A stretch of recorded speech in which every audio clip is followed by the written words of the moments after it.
house. Tinubu tells German businessman. Afababala seeks federal government nod for FTZ at Abuad Industrial Park. Infrastructure debt top Benway's 550 billion.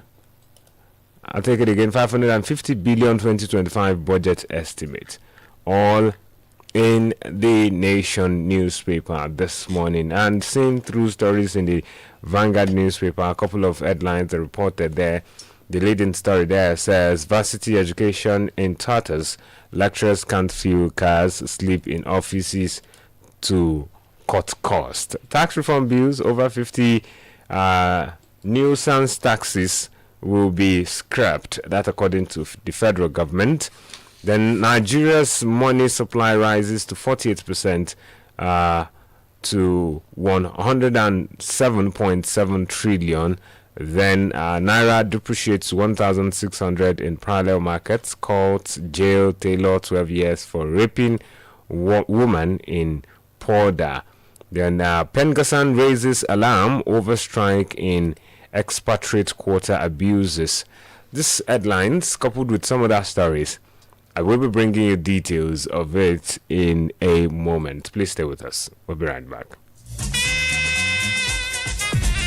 This is an Adamimogo 107.7 FM. Idoikiti, the voice of the light. Attention please, there is a latest modern supermarket in town that I want to introduce to you. It's situated in the heart of Idoikiti, Ekiti State. Grace Stores is it. For all your daily needs, you can count on Grace Stores at Ido-Ekiti. We stock and sell to customers daily needs like assorted drinks, alcoholic and non-alcoholic beverages for family consumption, cosmetics like deodorants, perfumes for males and females, toiletries for taking care of one's body. Also in stock for children are cookies, groceries, crunchies and munchies, as well as baby materials. Are you in need of household decorations and utensils? We have them in stock. What's more, Grace Stores packages and supply hampers for distribution to loved ones on Christmas, Easter and Islamic festive periods. What are you waiting for? Grace Stores is situated at Olojudo's Palace beside Adamimogo 107.7 FM Ido-Ekiti premises. We open for customers Monday to Saturday 8 a.m. till close down. Visit us today. A trial will convince you and you will be glad you did.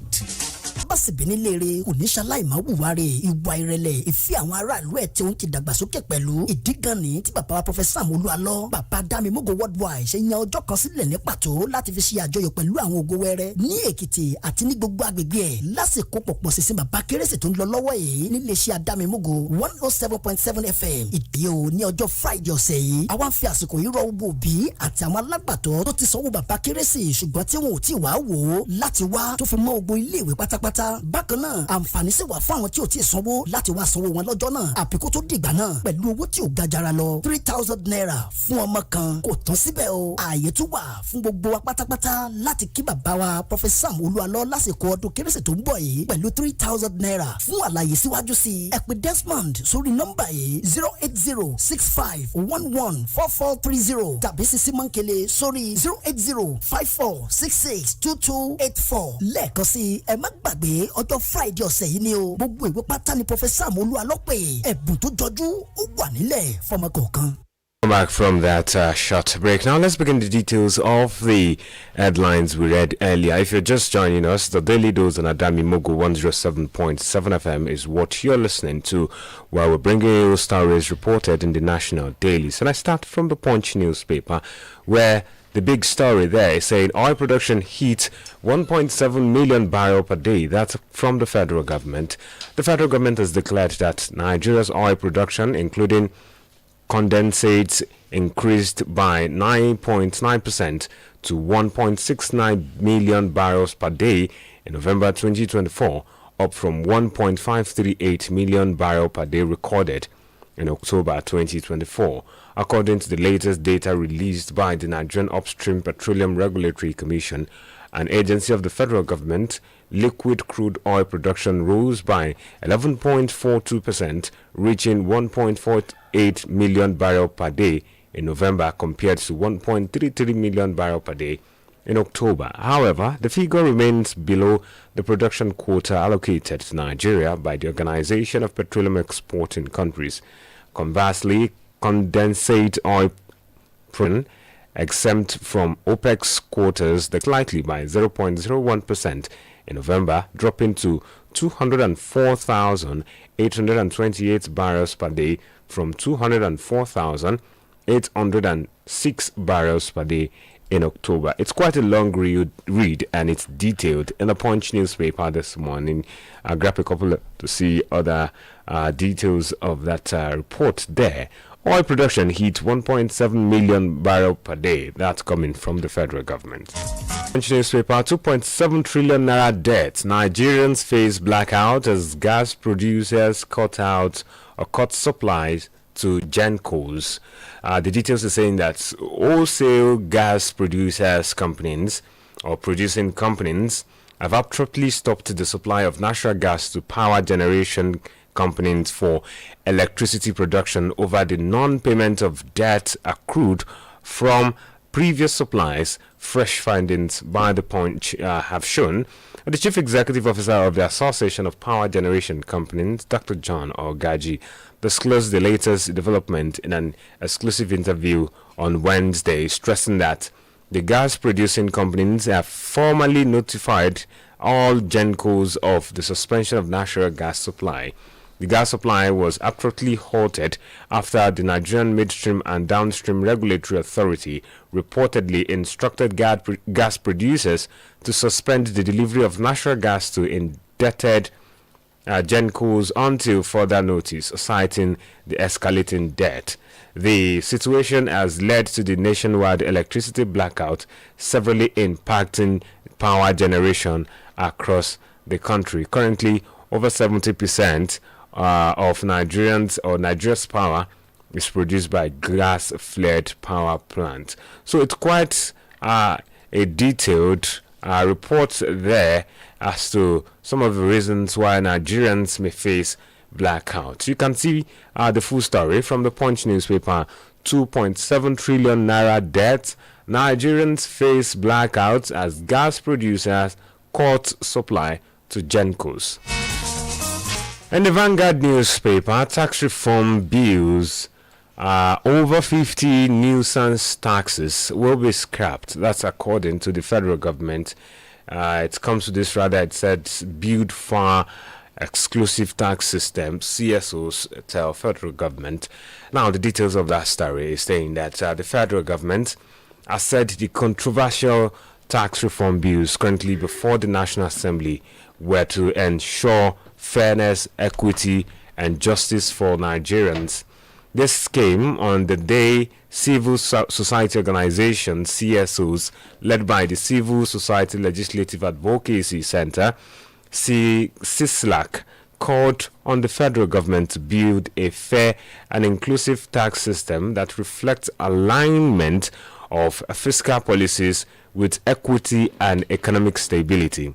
The Director General of the National Orientation Agency, now NOAA, Malam Lanre Issa Onilu, who stated this at the briefing on World HIV Day, Security Awareness, Discouraging Get-Rich-Quick Syndrome, World Human Rights Day, and tax reforms in Asaba Delta State, said the bills were designed to scrap the over 50 nuisance taxes suffered by local businesses. According to him, VAT will no longer be calculated based on where companies have their headquarters, but where the goods are consumed. He noted that the reforms were designed to ease the burden on hardworking Nigerians while ensuring that everyone contributed fairly.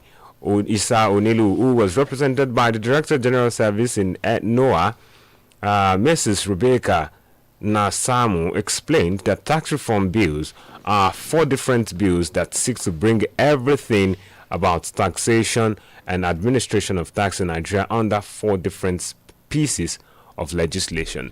It's also a long read, and it's detailed in the Vanguard newspaper this morning. Tax reform bills, over 50 nuisance taxes will be scrapped. That's according to the federal government.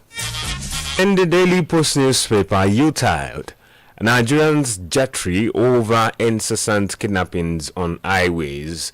That's as reported in the Daily Post newspaper this morning. As the year 2024 gradually draws to an end and Nigerians embark on end-of-year holidays plan, there are concerns about incessant kidnapping on the highways across the country. The situation is worsened by the astronomical increase in the price of flight tickets, making that option a no-go area for the average Nigerian. Voicing his concern about the developments, the Director General, Africa Writers Center, Lagos, Ama A. Ama, called on the federal government to take urgent and decisive action to stem the tide of incessant kidnapping on the highway. He said this the government could achieve by establishing a forest guard.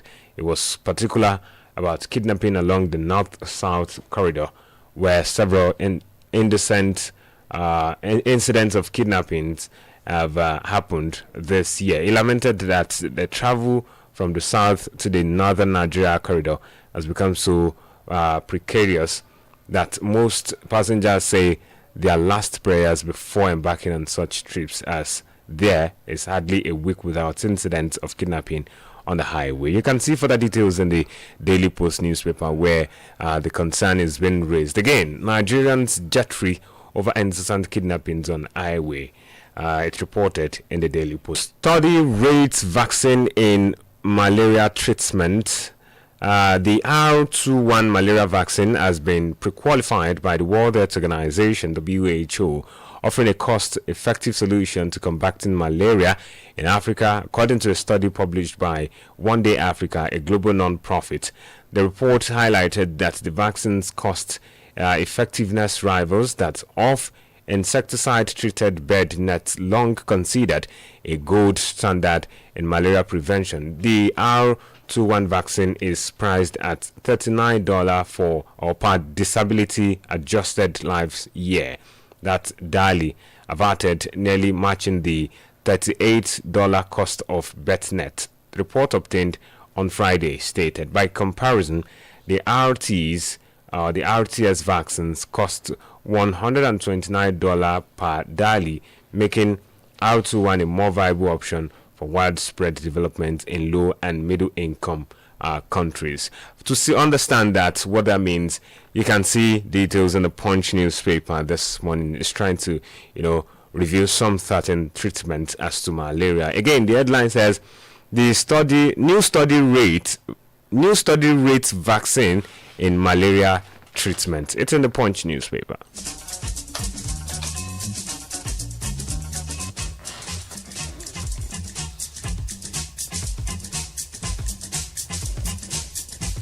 And our bill to establish Futa Teaching Hospital passes second reading.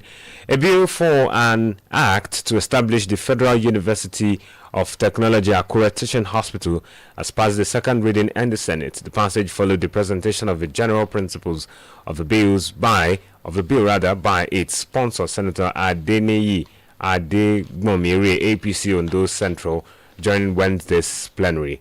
Adegbomire noted that in 2010, the National University Commission (NUC) gave final approval for the commencement of a course in medicine and surgery (NBBS) program in the Federal University